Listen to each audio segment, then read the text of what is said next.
The room was very quiet when I set the folder down on the boardroom table. Not the kind of quiet that happens naturally. The kind that falls over a room when everyone suddenly realizes they've made a terrible mistake. My brother-in-law, Garrett, stopped mid-sentence. His lawyer looked down at the folder, then up at me, then back at the folder. My mother-in-law, Vivian, who had spent the last 40 minutes telling the mediator that I had contributed nothing of value to the family business, pressed her lips together so tightly they went white. My husband, Bernard, looked at the floor. I had been waiting 3 years to set that folder down on that table. Let me back up because none of this makes sense without the beginning. And the beginning, honestly, is not the dramatic part. The beginning is just a woman who worked very hard and never thought to keep receipts. I met Bernard at a conference in Toronto in 2003. He was presenting on agricultural supply chain logistics, not exactly the kind of topic that fills a room, but he was funny about it and earnest in a way that I found disarming. I was there representing a consulting firm I had been with for 6 years. I was 31. I had a master's degree in business administration from Queen's University. I had spent 2 years working in Calgary before moving to Ottawa, and I was, though I would not have said this out loud at the time, exceptionally good at my job. We had dinner that night, and then we talked on the phone for 4 hours after, and by Christmas we were driving to his parents' farm outside of Guelph together for the holidays. His family was warm. That's the honest thing to say first. They were warm and welcoming, and they pulled me into the kitchen and put a dish towel in my hands and treated me like I already belonged. His mother, Vivienne, made pierogies from scratch every Christmas Eve. His father, Harold, shook my hand and looked me in the eye and said, "Bernard doesn't bring people home, so you must be something special." I believed them. I believed all of it. We were married in 2005, in a small ceremony at a conservation area near Cambridge. I wore my grandmother's pearl earrings. It rained, and we didn't care. What I didn't understand then, what took me years to see clearly, was the way the warmth had conditions attached to it. The way it cooled, incrementally, each time I made a decision that didn't serve the family's vision of who I was supposed to be. Bernard's family owned a mid-sized agricultural supply company. Not enormous but substantial. Distribution contracts with several Ontario cooperatives, a small processing facility near Kitchener, long-standing relationships with farms across the province. His father had built it over 30 years. Harold was meticulous and fair and deeply proud of what he'd created. When we married, I was still working for the consulting firm. Bernard was working in the family business. The plan, his family's plan, which became our plan by absorption, was that I would eventually leave consulting and come work for the company. I want to be clear about something. I was never asked. It was assumed. And I want to be fair to myself, because I spent too many years being unfair to myself. I did eventually make the choice freely. In 2009, Harold asked me directly to come on and help modernize their procurement processes. He said the company was falling behind, that they needed someone who understood systems. He said, and I remember this clearly, "You're wasted in a consulting firm. You know that, right?" I took a significant pay cut. We had 2 children by then, my daughter, Isla, who was 3, and my son, Marcus, who was 18 months. The salary was lower than I was used to, but the ownership stake Harold offered was meaningful, and I trusted him. More than that, I trusted the family. Over the next 7 years, I rebuilt their procurement infrastructure from the ground up. I renegotiated supplier contracts. I brought in a digital inventory system that reduced waste by nearly a third. I helped them expand into 2 new distribution regions. I worked through a maternity leave that wasn't really a maternity leave, because the company needed me and I didn't know how to say no. I sat in on meetings at 8 months pregnant and took calls from the hospital room when Marcus had his tonsils out. Harold knew what I was doing. He saw it. In his quiet way, he said thank you, and then Harold died. He had a heart attack in January of 2017 in the equipment barn on a cold morning. He was 68 years old. He was the kind of man who would have been horrified to be described as irreplaceable, but he was. The will was read in February. I want to tell you that I expected what came next, but I didn't. Even after everything, even after all the years of small signs, I didn't expect it. Harold had divided the company's shares between Bernard and Garrett, his 2 sons. He left Vivienne a portion of the property and a generous financial arrangement. He left notes for each of his grandchildren and a letter for Bernard that I never read because Bernard never showed it to me. What he did not do What he had apparently never formally done, despite what he had told me, was convert my work arrangement into a documented equity stake. The ownership interest he'd promised me in 2009 existed in our conversations and in my understanding of our agreement, but not, it turned out, in any signed document that a lawyer could point to. Garrett had known this. I learned later that he had known for some time. At the family meeting that followed, held in the living room of the house where I had spent Christmas for 12 years, where my children had learned to walk, where I had made myself useful in every possible way, Garrett explained that my role in the company going forward would be reconsidered. He used that word. Reconsidered. Like I was a purchase they weren't sure they wanted to keep. Bernard said very little. He sat beside his brother and he looked at the window. Vivienne said that I had always been more of a support figure than a true business partner. She said this with genuine conviction, as though she had forgotten every conversation we had ever had, every quarterly review, every late night in the Kitchener facility when I was the only one who showed up. I drove home alone that night. Isla was 14 by then, and she heard me come in and she stood at the top of the stairs and looked at my face and said, "Mom, what happened?" I said, "Nothing yet, sweetheart, nothing yet." What followed was not a quick thing. I want to be honest about that because the stories that get told about situations like mine usually compress time in a way that makes the person seem more decisive than they were. I was not decisive. I was devastated, and then I was angry, and then I was exhausted, and then I went back to being angry again. I hired a lawyer in March of 2017. Her name was Simone, and she was the kind of person who listened to everything before saying a word, and then when she spoke she was exact and very calm. She told me that my situation was not uncommon in family businesses. She told me that the absence of formal documentation was a problem, but not necessarily fatal to my case. She asked me to gather everything I could find.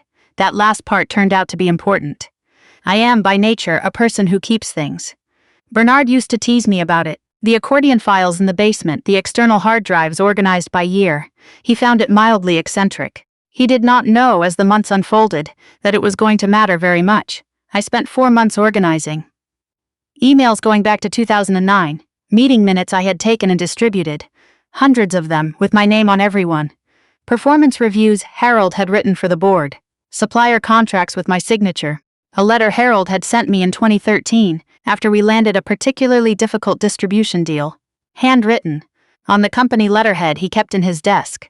That said, among other things, "I don't know what we'd do without you here. This is your company as much as mine." That letter was in an accordion file in the basement. I found it on a Thursday evening in July. I sat on the concrete floor and I read it 3 times. And then I put it in the folder. The separation from Bernard happened slowly, and then all at once, the way those things do. We had been struggling for years before Harold died. The company had always been a source of tension. My role in it, my hours, the way I was simultaneously indispensable and somehow peripheral. When Bernard sided with Garrett at the family meeting, something shifted between us that we couldn't put back. He said, later, that he had been caught in the middle, that he'd had no choice. That family businesses were complicated and he hadn't wanted to make things worse. I said, "I was your family too." He didn't have an answer for that. We separated in the fall of 2017. We were careful with the children. Isla and Marcus knew things were difficult between us, but we did our best to protect them from the specifics. And to their credit, they were kind to both of us during something that was genuinely hard. The divorce proceedings were complicated by the business dispute, which ran parallel. Garrett's position was that I had been an employee, nothing more, and that any arrangement with Harold had been informal, and therefore unenforceable. His lawyer was experienced and very confident. At one of the early mediation sessions, Garrett leaned back in his chair and said, in the particular tone of a person who has already decided how a story ends, "Kathleen wasn't a business partner. She was support staff who got above her station." I didn't react. I had learned by then that reacting was not useful. My lawyer Simone looked at him and then looked at her notepad and wrote something down. The mediation had been going on for most of the morning when things changed. We had been over the same ground several times. Garrett's lawyer was methodical and he kept returning to the lack of formal documentation, emphasizing it the way you emphasize something you believe is a winning point. He was not wrong that the documentation was incomplete. He was wrong about what the documentation showed. I had listened to Bernard across the table explain, with genuine discomfort, that he had always understood my role as operational support. He said this quietly, and he did not look at me when he said it. I noticed that his hands were flat on the table, the way they get when he is trying to appear more relaxed than he is. Vivienne wasn't in the room. Family members weren't present in the formal sessions, but her voice had been in that room all morning anyway, in the narrative Garrett's lawyer was constructing. She had provided a written statement describing my role in terms that bore so little resemblance to my actual work that I had read it twice to make sure I was looking at the right document. She wrote that I had been helpful in administrative matters. She wrote that the company's growth during those years had been primarily attributable to Garrett's leadership. Garrett, who had spent most of those years managing the equipment leasing contracts and attending trade shows. Simone had told me to wait until the right moment. She was precise about timing in a way I had learned to trust. When Garrett's lawyer finished summarizing their position, concluding with the assertion that I had been adequately compensated through my salary and had no legitimate claim to equity, Simone said quietly, "If I may." She nodded to me. I opened the folder. The first thing I put on the table was Harold's handwritten letter from 2013. I placed it in the center, facing Garrett's lawyer, and I did not say anything. He picked it up. He read it. He set it down. The second thing was a stack of meeting minutes. 43 sets of meeting minutes, spanning 2009 to 2016, each one distributed under my name, each one documenting decisions I had made, initiatives I had proposed, contracts I had negotiated. The third thing was a 2011 email chain between Harold and the company's accountant, which Simone had obtained through the discovery process, in which Harold explicitly referenced Kathleen's equity position and asked for advice on how to structure it formally.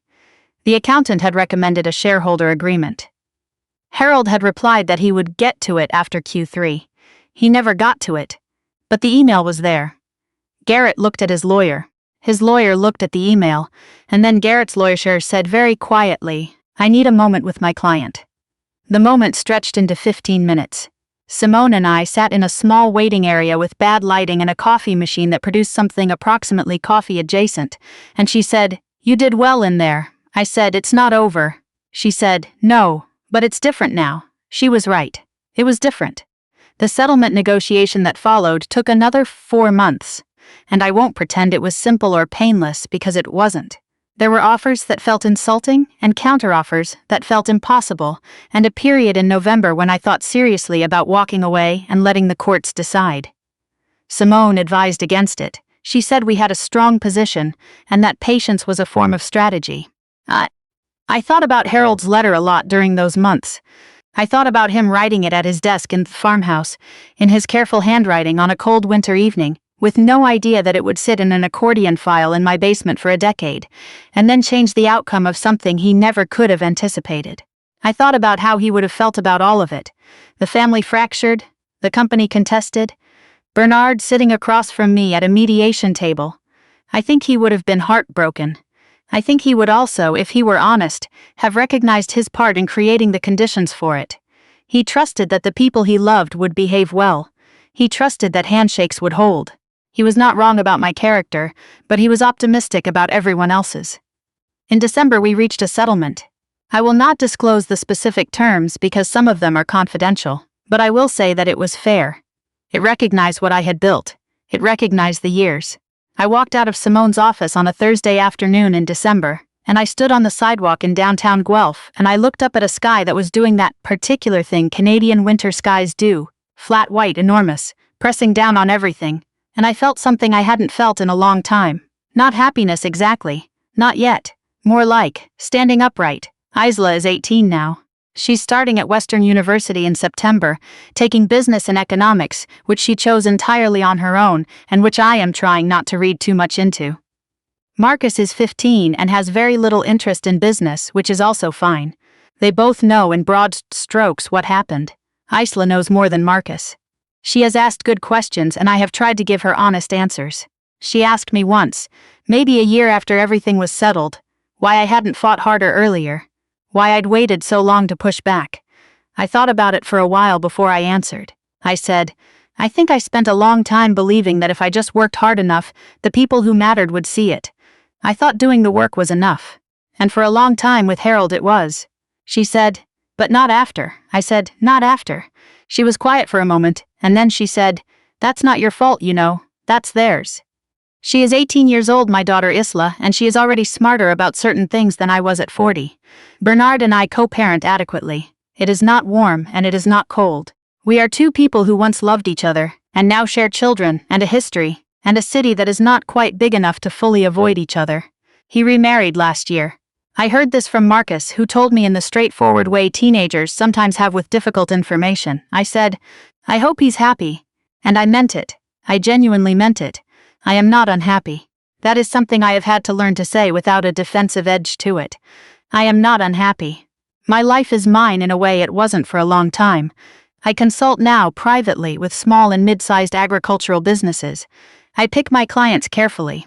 I am very good at spotting informal arrangements that need formalization, and at asking the questions that need to be asked before anyone assumes a handshake is enough. Garrett and I do not speak. This is not, in my observation, a particularly heavy loss for either of us. Vivian sends Christmas cards still to Isla and Marcus. She does not send one to me. I think on some level she has reorganized the story in her mind in a way that makes her comfortable. People are very good at that. I don't spend much time thinking about it. I spent enough time in that story when I was living inside it. I don't need to revisit it now.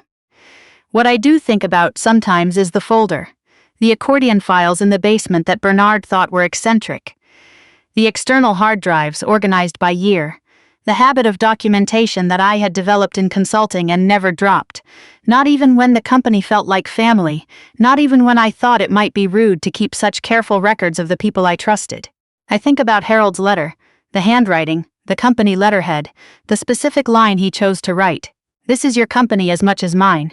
He meant it when he wrote it. I know he did. And because he meant it, I kept it. And because I kept it, something that might have been erased was not erased. The years I spent in that company, the meetings and the contracts, and the late nights in Kitchener and the calls from the hospital room, and the ideas that became real things.